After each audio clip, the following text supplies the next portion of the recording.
Preserving and expanding trail access is considered critical to maintaining and enhancing the quality of life in and around Breckenridge. I had the opportunity to get out on the trails with Open Space and Trails planner Scott Reed to find out a little bit more about the process.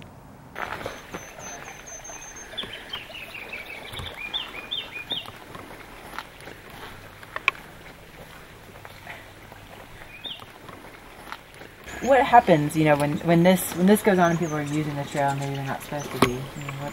They develop. What happens is a lot of the area that we're walking here, people that tend to walk or ride their bikes through, it'll develop another tread here, which will take care of some of the things that we want to be growing here, some of the young saplings and the like, and the seedlings. So it really just kind of creates another tread, which widens, as we said, the impact and widens the corridor where people are causing impact as users. And so again, we really want folks to stay on trail as much as is possible. Again, this instance is a little bit of a challenge because it's such a big few trees that have fallen here, but so short term, do what you need to do to get around it, but obviously we'd love to be able to take care of it so people can stay on the trail.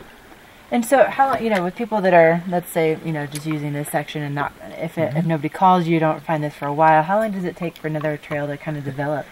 That's a good question.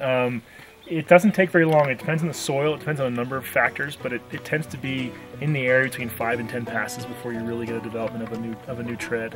This might be worthwhile video. I don't know, just to kind of see. There's a good, if the soil is pretty moist, like it is, it's pretty wet soil, and you can see the damage that's being caused right away. This is this is open space. It's part of the sort of the natural forest that we would love to keep. Have a nice solid base here of vegetation growing, and in this case we're going to lose that for the next year or so probably.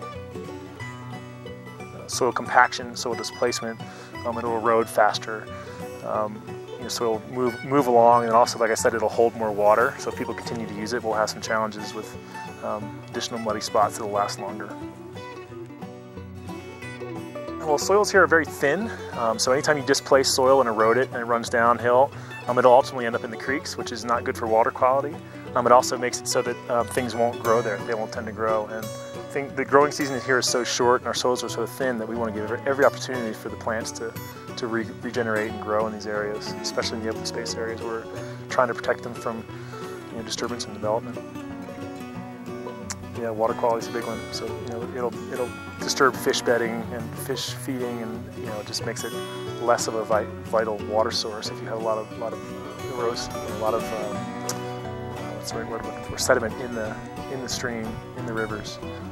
Less of a worse off of a fishery for sure. They won't be able to breed as well.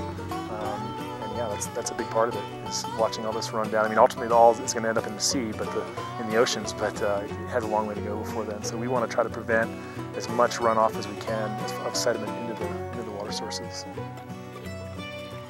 You can call the main line at the town of Breckenridge, or the main help desk, which is 970-453-3160, or they can just email us at websiteopenspace@townofbreckenridge.com.